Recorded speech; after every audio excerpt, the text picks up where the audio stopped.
Hi guys, my name is Nicola, 33, female. I was born into the dual world of Germany and America, juggling two different cultures from the get-go.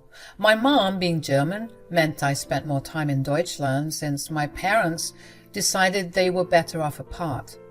At 23, I made the bold choice to plant my roots permanently in the States, simply because I wanted to understand this part of my culture better. Plus, I wanted a chance to meet all these celebrities. A girl can dream, right? Now, let's talk about my accent. Picture this. It's quite thick. It made me a bit of an oddball in the cultural melting pot, and the struggle to fit in was real. To go through this, I decided to hit the books, languages to be precise. I figured if I could smooth out my conversational edges, life would be a tad simpler. So I enrolled in college and took languages as my course. College was where everything changed. Enter Terence, the charismatic TA in my course.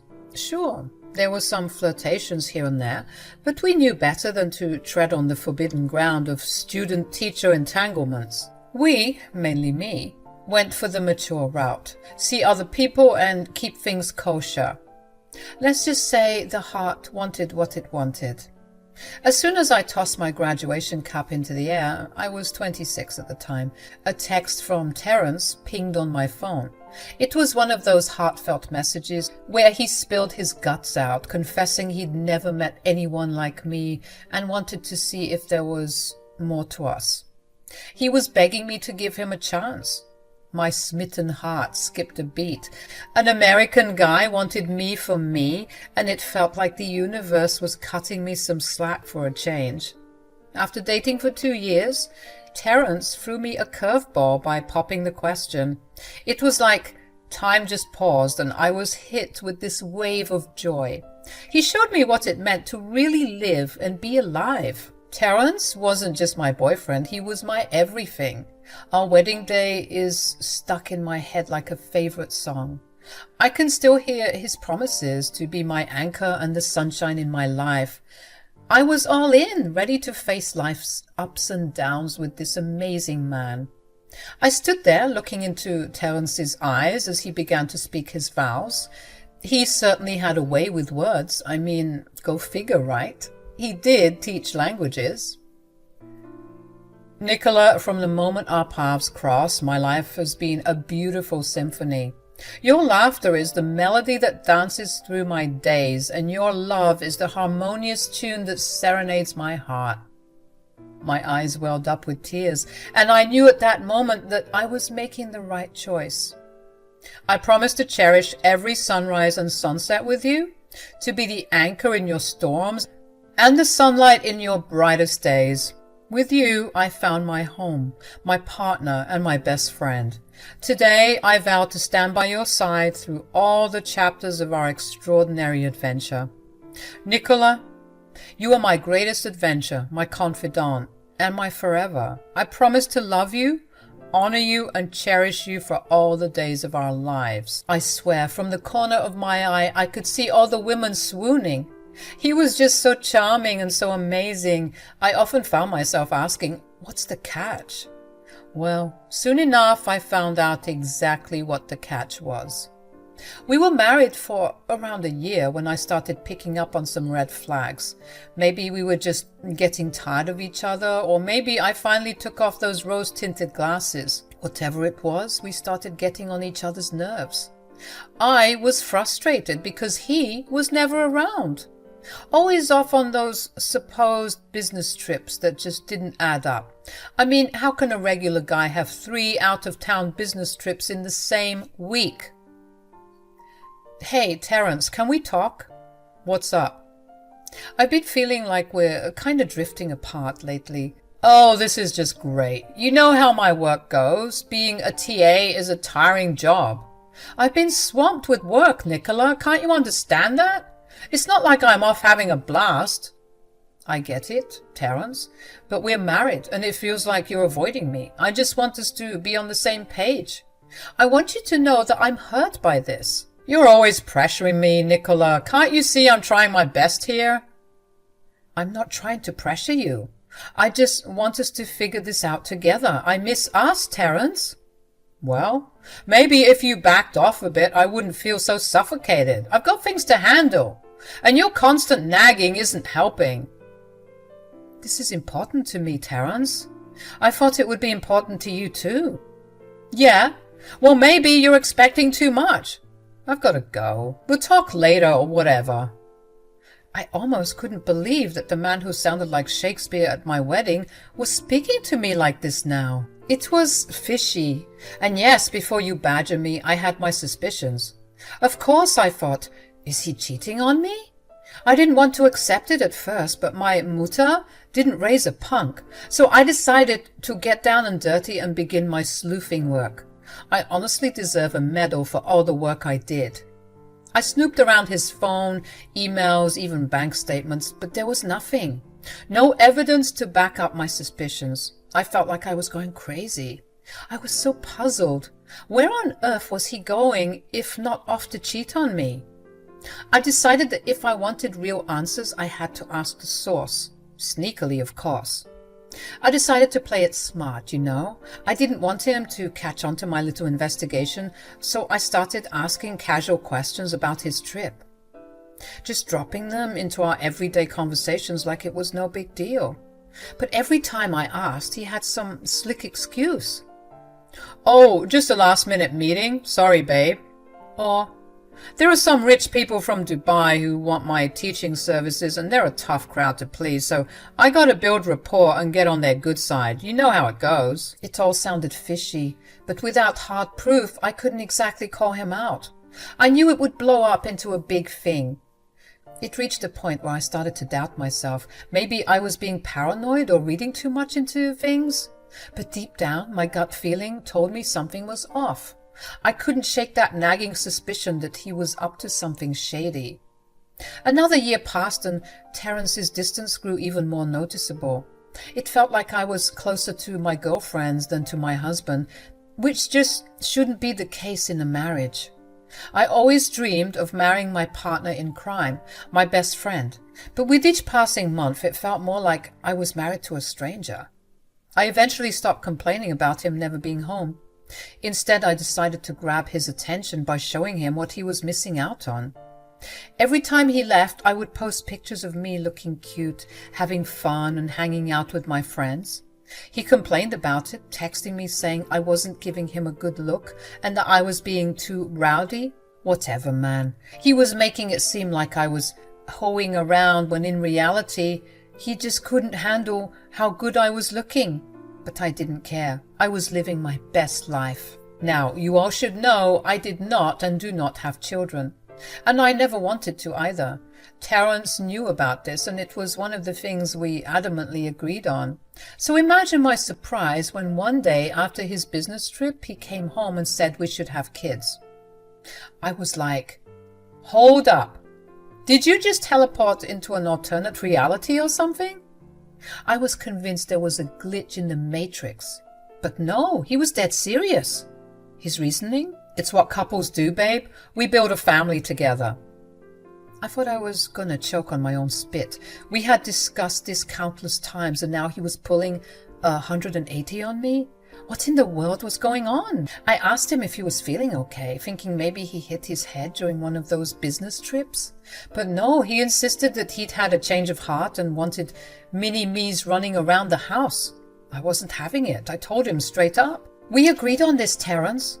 What's going on? Are you going through a midlife crisis or something?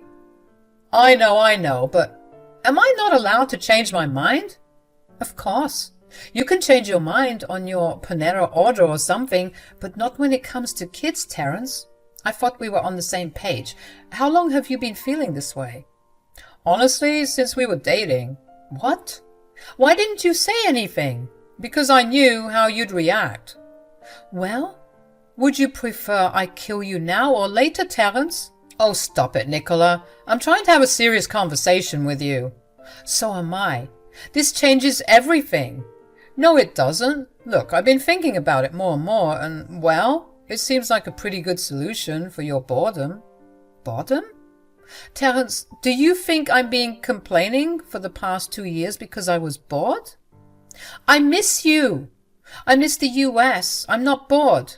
I just want to spend some time with my freaking husband. A kid isn't going to fix or change anything. Honestly, it might just make things worse. That's what you say, but I know plenty of women who are happy having children. Then maybe you should have married one of them. Why drag me into this if you knew that you wanted to have kids? Hey, calm down. It was just a suggestion, all right? Didn't really sound like a suggestion 2 minutes ago. Just drop it, okay? Forget I said anything. I have to go. What? You just got here. I just came to drop off my bags. I have to go to the office and grade papers. Well, when are you gonna be back? 2, maybe 3 a.m.? Unbelievable! And that, my friends, was the beginning of the end. The kid bomb he dropped hit me like a ton of bricks. I mean, seriously? We talked about this so many times, and not once did he ever express an inkling of doubt about our decision to be happily child-free. It was like he flipped a switch and I was left feeling utterly turned off by the person I thought I knew. As the months crawled by, our marriage turned into a disaster. I was growing more and more distant, just like him. And sticking around felt like signing up for a front row seat at a daily shit show. 4 years of this nonsense was my limit. So I did what any sane person would do. I dropped the D-word bomb and slid those divorce papers across the table one night after dinner. I was tired, so damn tired, of trying to salvage something that was clearly sinking. I'd be damned if I'd keep pouring love into a relationship where I was getting nothing back. And you know what happened? Suddenly, Mr. Not So Sure About Kids became Mr. Waterworks. Now he's crying and begging for me to stick around, claiming he can change, that things will be different. But honey, talk is cheap. And at that point, I was ready to cash out. It was honestly mind-boggling. This guy who had been emotionally missing in action for who knows how long suddenly broke down at the mention of divorce. It was like I flipped a switch and now he was the one desperate to hold on. I couldn't help but roll my eyes at the theatrics. It was way too late for Waterworks. I'd been begging for emotional connection for years, and all I got was radio silence. Now, when I wanted out, he decided to put on a show. He wasn't begging for me. He was begging for the idea of me. The idea of having a wife, a companion, someone to fill the space next to him. Not because he genuinely cared about me or the relationship he had. But obviously, at the time, my stupid brain didn't know that, so guess what I did? I stayed. I forgave him, and I stayed. I laid it out plain and simple for Terence. If he wanted me to stick around, he had to show some genuine love and compassion. Honestly, I wasn't holding my breath because promises had been made before and they turned out to be as reliable as a broken clock. But surprise, surprise, he actually started to deliver. Terence became more thoughtful, around more often, and the spark that had fizzled out was reignited. I found myself thinking, there's my man. He was back and I couldn't have been happier. Fast forward to our 5-year anniversary and Terence was going all out. He made it a point to leave work early to whisk me away to this special restaurant he was raving about. I was over the moon with excitement. The restaurant had this dreamy ambience that transported you to another world. Apparently, one of his co-workers introduced him to the joint, and it was slowly becoming my favorite place. We were having a great time, chit-chatting away, when our waitress decided to make her grand entrance. Now, this girl had been unusually familiar with us the entire night. She lingered at our table, laughing, joking with Terence, and I couldn't help but notice her glances our way. Call it a bit of jealousy, but mostly I was left wondering, why was she all up in our business? Terence, why is our waitress so comfortable with us? What? I hadn't noticed. Actually, come to think of it, she's mainly comfortable with you. Babe, you're being ridiculous. She's just super friendly. Okay, if you say so. Can we please go back to enjoying our dinner? Okay, fine. Just when I said that, I saw the girl coming over to our table. Hey there, how are you two lovebirds tonight? Sabine, we're fine. Just give us a moment. Sabine? That's my name, ma'am.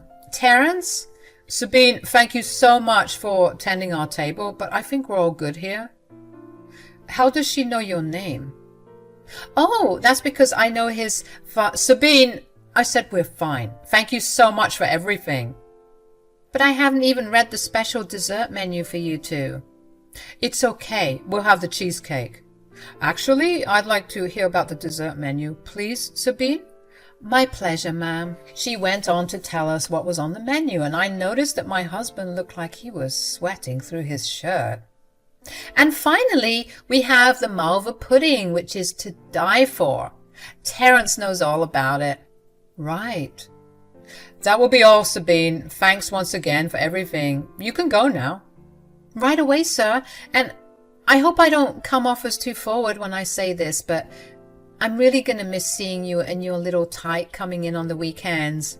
Whenever you guys are around, this whole place lights up. Terence started to choke on his water, and I almost had to check my ears to see if I was hearing right. Little tyke? What the hell are you talking about? Now the waitress girl looked confused. His kid, TJ, right? Oh, Terence, you have a kid. I can explain. Oh, I see that I've made a huge mistake. No, quite the contrary. You seem to know a lot about Terence, so please, why don't you go ahead and explain what you know? I think I'm needed in the kitchen. Sit down and tell me everything you know. Sabine immediately took a seat when I told her to. She spilled the beans on Terence, revealing that he's been having an affair for the past 5 years, pretty much our entire marriage. He had a whole family outside of our life together, and no one was the wiser.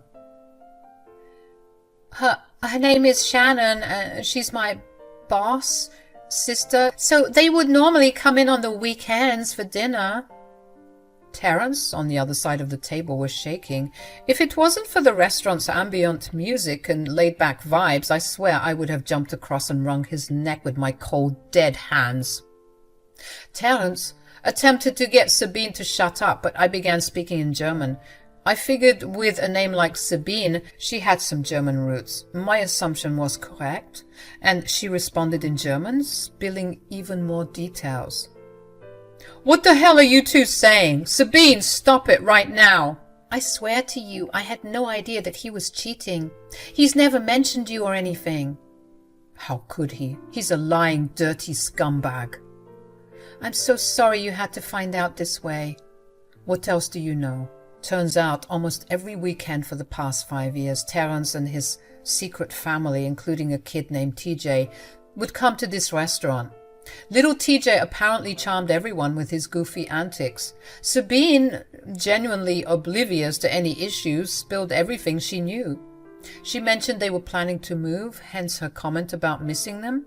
Sabine looked like she was on the verge of tears by the time she finished her tale. I thanked her, waved her off, and then stared directly at my husband, who was now beet red. I want to go home. Nicola, please. Terence, the only word I want to hear from you right now is yes.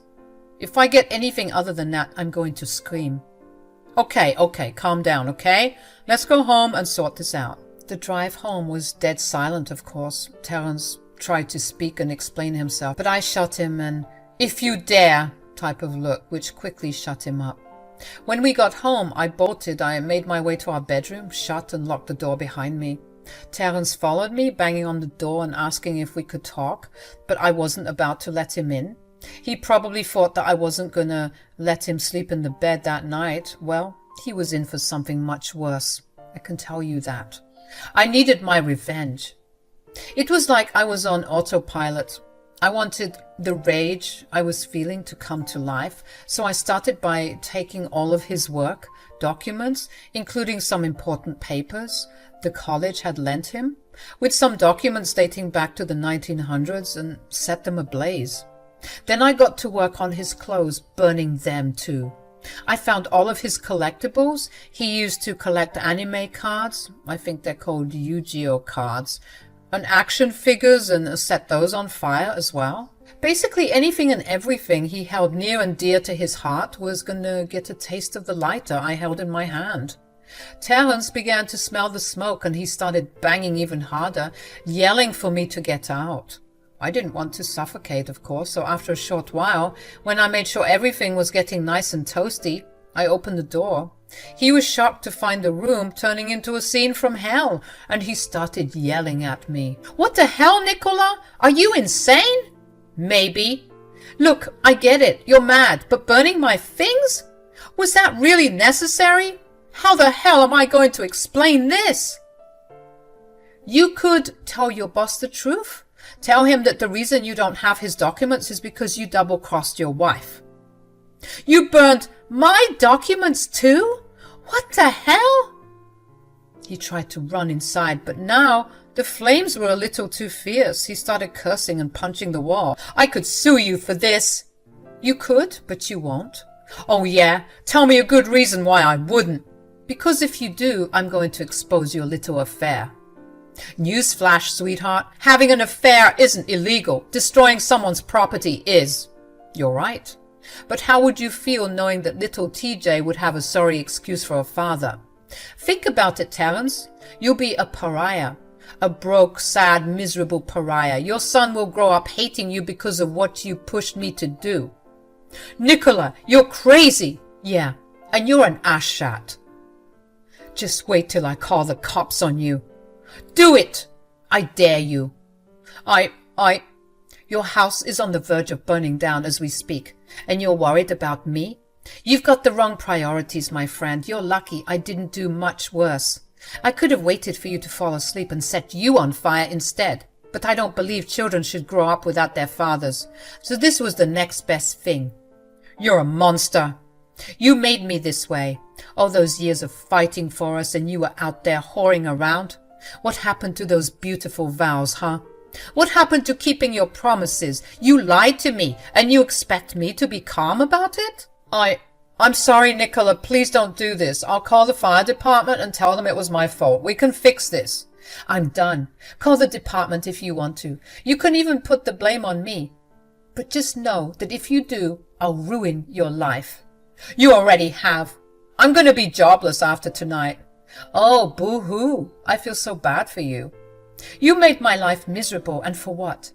Just so you can live out your fantasy of having two lives? This isn't Hannah Montana, Terence. Is that why you wanted me to have kids 2 years ago? Because you thought that I'd be too busy to notice you on your escapades? You make me sick, Terence. I'm getting out of here before I die of smoke inhalation. And remember those divorce papers I gave you last year? You can find those in the kitchen drawer. I hope you have a miserable life, you sorry excuse for a man. Terence kept calling after me as I grabbed my keys, but I wasn't listening. I made my way to the door and drove in my car for what felt like hours with no real place to go. Terence kept calling and texting, saying that the fire was now out of control and the fire department was taking too long to arrive, but I didn't bother responding. I ended up spending the night in a hotel. When I woke up in the morning, I got a lovely update from my husband. Turns out that the fire was too out of control, and since the firefighters were delaying due to some accident that was blocking the road, the fire had spread and it had damaged more than the bedroom. It spread to the bathroom and the living room, which I know would cost a fortune to repair. Terence ended up losing his job, his wife, and part of his house all in one night, and he was about to lose much more. I know I said I wouldn't reveal the truth to his other family if he went to the cops to tell them what I did, but I don't care. Terence is a wuss. He's not going to do or say anything. Besides, there's no proof that it was me who set the stuff on fire. So I'm just chilling. I am already in the works of getting Shannon's contact details from Sabine so that I can tell her everything, because she deserves to know. That'll teach that rat to mess with me.